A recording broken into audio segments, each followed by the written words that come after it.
All right, what's going on, guys? So today I'll be discussing a new presentation in a new topic on my sort of large category of presentations on monetization in games and platforms. This being on the mobile game Lords Mobile. So this will be talking about the incentive, structure, and audience, which tends to be the three main themes of most of my presentations. Um, if I had to guess, I'd probably separate this presentation in two parts. First being structure incentives, monetization schemes used by the company, and secondly, monetizing users and some other thoughts. I have some other things that I could speak to about, and I think you guys find interesting. So, an overview for those who don't understand what the presentation is about or the game. Lords Mobile is a free to play but strictly pay to win mobile and PC game that is a part of the base building game genre.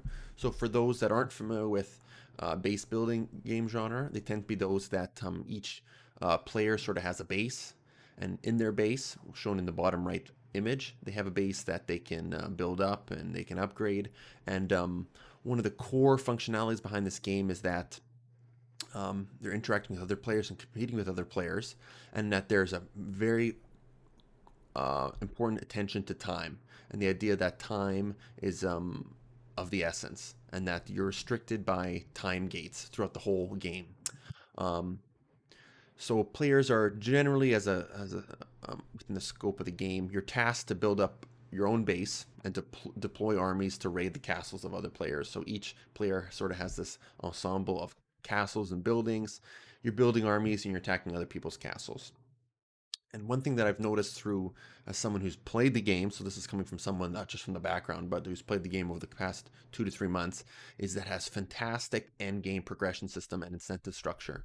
What I mean by that is the end game. There, it's extremely um, competitive, and the structures are there where players will compete for certain tasks and for certain titles in the game. And when you make a beautiful end game progression system, people will spend time and spend money on achieving those things. So this is one thing that Lords Mobile does extremely well that I haven't seen with some other games. And the incentive structures come with it, right? So if you have an end game progression system and you have the incentives in order to want to compete at that level, then you have a wonderful pay to win game. So what is the structure of progression? So in a game, there's progression. In an MMORPG genre, the progression is the leveling aspect, and in the end game aspect, it usually is the gear progression. So as a pay to win game, progression, as I had mentioned, is soft locked. Soft locked meaning you're locked behind barriers due to time, but it's soft in that it's not, all of a sudden you just can't build. So it's soft stunted behind paywalls requiring purchasing gems packs to achieve progression. So what this in effect means is that once you play the game, and let's just say you're playing the game for a month, things tend to move very quickly, and you're sort of building the relationship with other players, and you're building and you're spending time, that sunk cost in the game, through progression in your castle. So when you do that, you're sort of again, your sunk costs, and you're invested in your character and in the game. But what happens is after a month, you could argue after a few months, you become soft stunted, meaning it becomes almost exponentially more difficult to achieve things. And they do this because you're already invested and your time. And the idea is that if you want to continue at the same progression that you had, one thing that you should do is you should pay.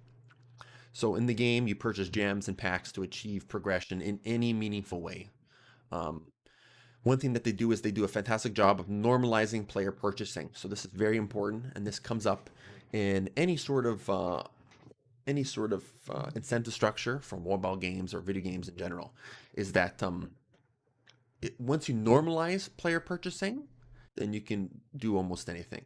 What I mean by that is, if you join the game as a free to play player, you're almost not you're the exception rather than the rule, right? So you join a clan, and in the game, guilds are very important. Sorry, not clans, guilds, and you'd be the exception exception to the rule if you don't pay.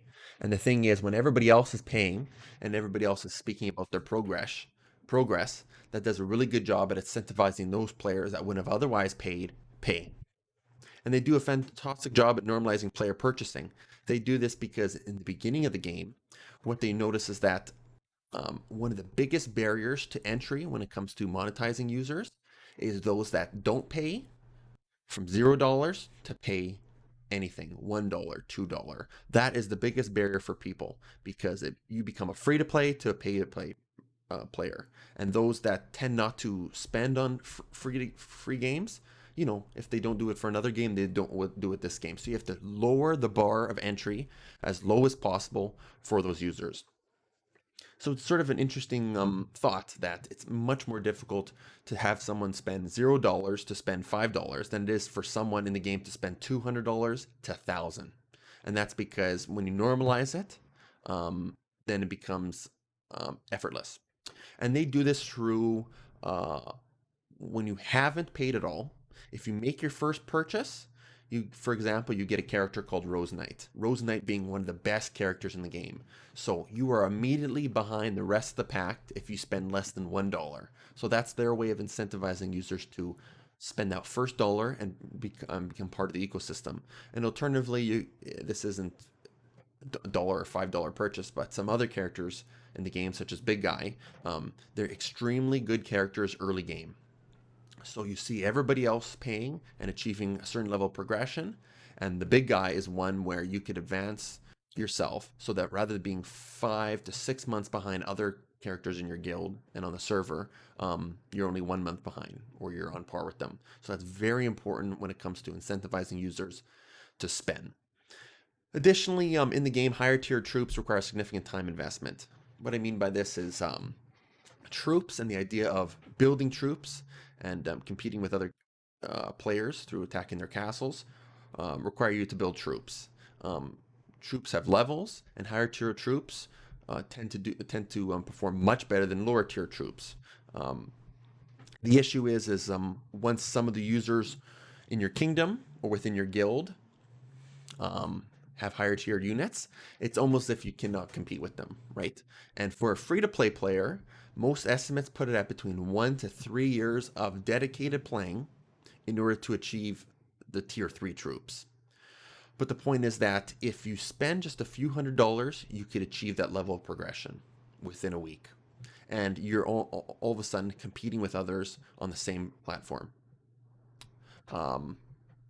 So this is very important in terms of structure of progression. So you're sort of soft locked in these tiered troops, and the achieving higher tier troops require a significant amount of time and monetary investment. So Lords Mobile needs to do a good way of incentivizing users to purchase these. And this is the main core reason why Lords Mobile does what it does really well, and why pay to win games tend to do so well in terms of revenue. And that is because the investment in terms of money, so this is not time investment, this is monetary investment, even though I write time, but in terms of monetary investment, what you get in terms of progression in the game and the effects of your purchases is exponential. What I mean by that is, as I in the previous slide when I was mentioning the tiered troops, when you scale up your tiered troops, all of a sudden you're 20 to 40% more efficient per troop than the previous tier. This is very important because you can really see the effects of those that have paid and not paid, thereby making those that don't pay almost insignificant in the game. And that is the case that if you're a free-to-play player, you can't compete on par with any of the guild events and so on and so forth than pay-to-win players. There just is no way. So you can sort of see how the progression and achievement is exponential in this game, as opposed to a linear progression and exponential achievement. So this further reinforces players to spend money. Again, because just a small amount of payment means that you're way above those that don't pay. But because everybody is paying, right? Everybody's achieving that exponential progression. It actually becomes linear when everybody is paying. And actually, that's not necessarily true because I'll get into it potentially in the next few slides, actually. Progression in the game is mainly handled by paying and building up certain resources and uh, elements of your character. So gear is something where this is really why I wanted to follow up with the previous slide. With gear, it's something where once you spend a few $1,000s or tens of thousands of dollars to achieve even further progression on your gear, for small, minute differences in attainment, you have to spend significantly more just for that last piece of item, that last item. But that last item alone cost $5,000. So gear is something where there's a very high upper limit on gear progression, and therefore that is one of the ways that users spend the most money towards progression. So some argue that gear and the top gear could cost something between 60 to 70,000 United States dollars. Base building is something that is done relatively quickly in the game. Gems, sigils, research familiars, heroes, buffs. Gear being the focus, heroes being the focus, and familiars being the focus. Those are things that to attain high level progression, you need to spend significant amount of initial capital in developing your heroes and gear, but there's a large incentive structure for those to continue competing, requiring you to put in thousands of dollars a month in order to remain on par with other users. And that is why items like gear and heroes have significant upper limits of spending tens of thousands of United States dollars. In some presentations on monetization in video games, that tends to be something that comes up a lot, which is that you want to set the bar for achievement and set the bar for monetization high. You do not want the upper limit for you to achieve the best gear at $5,000. The reason why is because if you create the incentive structures for those to want to obtain the gear, they will spend the gear. They will spend the money on the gear. Do not settle for $5,000 when you can get upwards of 100 to 150,000. And the thing is, with every single update, they realize that a significant amount of their revenue, some argue 80 to something to 90% of the revenue comes from whales. So certain characters that are willing to pay these upper limits on gear and heroes.